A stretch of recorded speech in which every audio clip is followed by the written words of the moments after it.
بس سم د مسافر غونتې بې کوره زندګي ده زمونږ د خوارو خوارو څومره سپوره زندګي ده بس سم د مسافر غونتې بې کوره زندګي ده زمونږ د خوارو خوارو څومره سپوره زندګي ده نه خوند مو ترېنه واغستو نه رنګ مو پکې ولید نه خوند مو ترېنه واغستو نه رنګ مو پکې ولید چې سپینه زندګي ده او که توره زندګي ده. شروع کوم په نامه د هغه المقیت یعنې طاقت وربخونکي جل جلاله په نوم چا چې اختشام خان له دومره طاقت ورکړو چې ستاسو مخکې خوله پرانسته په نامه د هغه المعز یعنې عزت وربخونکي جل جلاله په نوم چا چې زمونږ استاذ په شریکه پروګرام ادبي محفل ته په سوشل میډیا باندې یو ستر د عزت مقام ورکړی دی. سلامونه نیکې هیلې او پیرزونې مې ومنئ د لوی بادشاه نه تمه لرم چې روغ رمټ به د صحت او د عزت په جامه کې وپټئ. قدرمنو کتونکو شعر او شاعر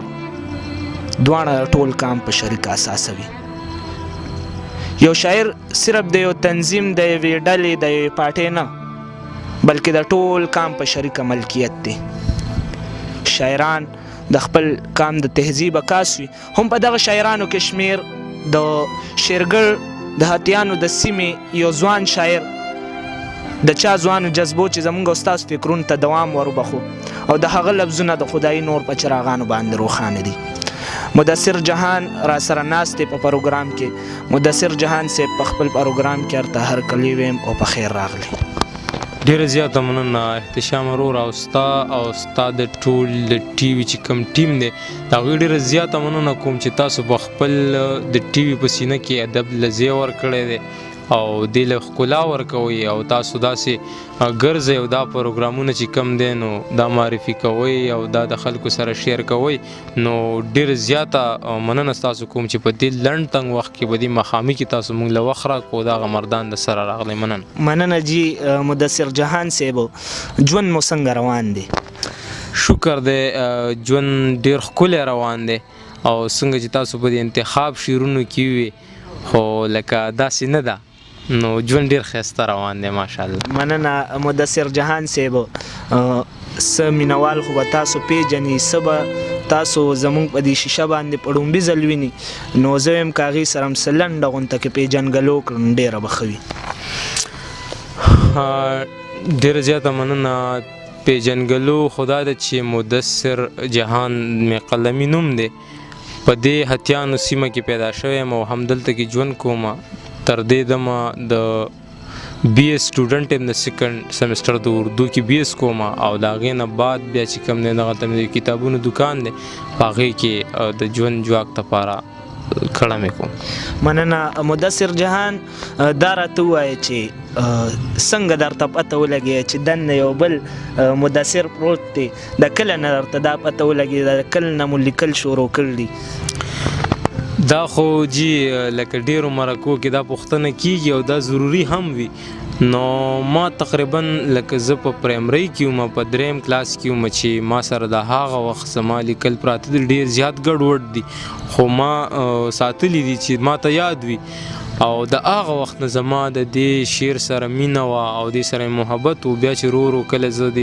های سکول ته راغلم نو بیا زما سره کوم ملګري میلاو شو شاعران داسې ورو بیا مې د سټیج دا چارې به ترسره کولې په سکول کې د هغې نه ما کې ګډز ورو را بیدارېدله او د وخت سره د مینوالو داد او ستاسو غوندې د خلکو داد ما سره شو نو هغې زه تر دې دمه راوستم. مننه مدثر جهان صاحب. ملګري به ناست وي د سماج نیوز په شیشه باندې به په پروګرام ادبي محفل کې تاسو ویني. غواړم چې موږ سره شریک کړئ که نظم را سره شریکوئ غزل را سره شریکوئ نو څنګه مو خوښه ده؟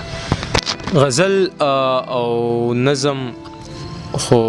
نظم ټایم به نه وي ځکه چې ماښام دی ناوخته دی او د غزل به درته وایم خو چې کوم لکه ستاسو د سماج ټي وي سره ستاسو چونکې د سماج په نوم باندې ګرځئ نو زمونږ په سماج کې چې څه روان دي او څه کیږي نو دغه باندې یو غزل به ووایم دغسې چې سم د بارودو چپو وړی یمه مړی یمه سم د بارودو چپو وړی یمه مړی یمه د پښتنې خاورې وګړی یمه مړی یمه سم د بارودو چپو وړی یمه مړی یمه د پښتنې خاورې وګړی یمه مړی یمه د بل اختیار کې یم حق او ناحق نه پیژنم د بل اختیار کې یم حق او ناحق نه پیژنم سم د منصور د مرۍ پړی یم مړی مننه د بل اختیار کې یم حق او ناحق نه پیژنم سم د منصور د مرۍ پړی یم مړی یم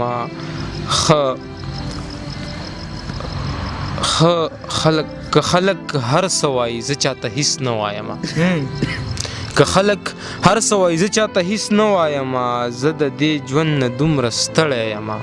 مړی یم یو ورځ به راشي را زرغون به شم وبه ګورئ یو ورځ به راشي را زرغون به شم وبه ګورئ د یو نایابه میوې زړی یم مړی یم مننه سپرلیا راشه هرکلی خو تا ته جوړ نه یم سپرلیا راشه هرکلی خو تا ته جوړ نه یم زه دې حالاتو داسې کړی یم مړی یم مننه سپرلیا راشه هرکلی خو تا ته جوړ نه یم زه دې حالاتو داسې کړی یم مړی یم زه امن خوښی یم نو ځکه خو ټوټې ټوټې یم زه امن خوښی یم نو ځکه خو ټوټې ټوټې یم د باچا خان د تحریک غړی یم مړی یم مننه زه امن خوښی یم نو ځکه خو ټوټې ټوټې یم د باچا خان د تحریک غړی یم مړی یم شعر دی چې هر چا تر خپله وسه ښه چریندو کړې په ما هر چا تر خپله وسه ښه چریندو کړې په ما هسې د مات منګي کودړی یم مړی مننه هر چا تر خپله وسه ښه چریندو کړې په ما هسې د مات منګي کودړی یم مړی یم جهانه دې خلکو ته ووایې چې ما نه واوړي جهانه دې خلکو ته ووایې چې ما نه واوړي ورته مې ونه ویل چې مړی یم مړی یم ورته مې ونه ویل چې مړی یم مړی یم ډېره مننه مدثر جهان صاحب یو غزل به را سره بل هم شریک کوي داسې مو نه پرېږدم نو څنګه مو خوښه ده مننه غزل به درته ووایم چې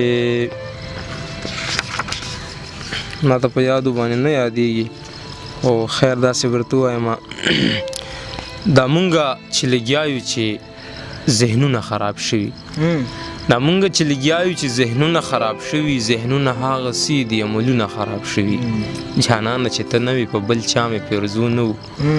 جانانه چې ته نه وې په بل چا مې پیرزو نه و ته راشه په جولۍ کې مې ګلونه خراب شوي مننه جانانه چې ته نه وې په بل چا مې پیرزو نه و ته راشه په جولۍ کې مې ګلونه خراب شوي د چا د لاسه زویه څه په ګاډي کې وانخلې د چا د لاسه زویه څه په ګاډي کې وانخلې دا وخت داسې راغلی چې نیتونه خراب شوي د زړه د بېوسۍ بړاس وهلي راته ښکاري د زړه د بېوسۍ بړاس وهلي راته ښکاري جانانه په سرو شونډو دې پاړونه خراب شوي مننه هسې صحیح سسرې نشته دی په یو دوه کې حیران یم صحیح سسرې نشته دی په یو دوه کې حیران یم دمګري خراب شوي که دمونه خراب شوي مننه صحیح سسرې نشته دی په یو دوه کې حیران یم دمګري خراب شوي که دمونه خراب شوي په خپله یې سکی نشي او په ما دې پیرزو نه دي په خپله یې سکی نشي او په ما دې پیرزو نه دي ساقي په میخانه کې دې جامونه خراب شوي مننه په خپله یې سکی نشي او په ما دې پیرزو نه دي ساقي په میخانه کې دې جامونه خراب شوي ډېره مننه دا و مدثر جهان صاحب امید لرم چې د ننني ادبي محفل نه به تاسو خوند او مزې اخیستې وي خو بیا هم که چېرې ستاسو په سماعت باندې څه خبره ښه نه وي لګېدلې یا ستاسو خاطر دروند شوي د هغې دپاره زه اختشام خان غواړم معذرت څنګه چې مو روغ رمټ پرېږدم همدغسې به مو را روان پروګرام کې د هغه بادشاه نه غواړم ورکې خپل کوربه اختشام خان له اجازت د لوی الله په امان